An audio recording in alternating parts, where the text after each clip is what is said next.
Eh.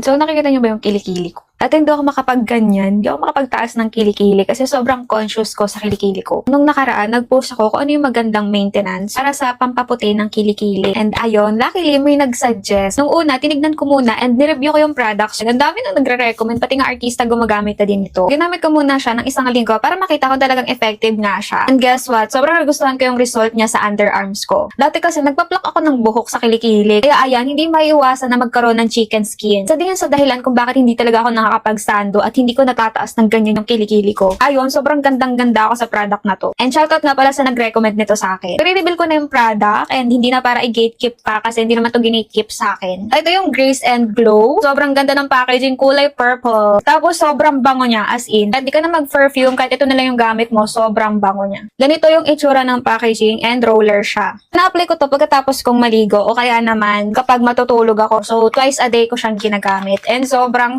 bango niya. Hindi sa pagiging OA pero mabango talaga siya. Kahit yung boyfriend ko na-addict sa amoy ng kilikili ko dahil sa Grace and Glow.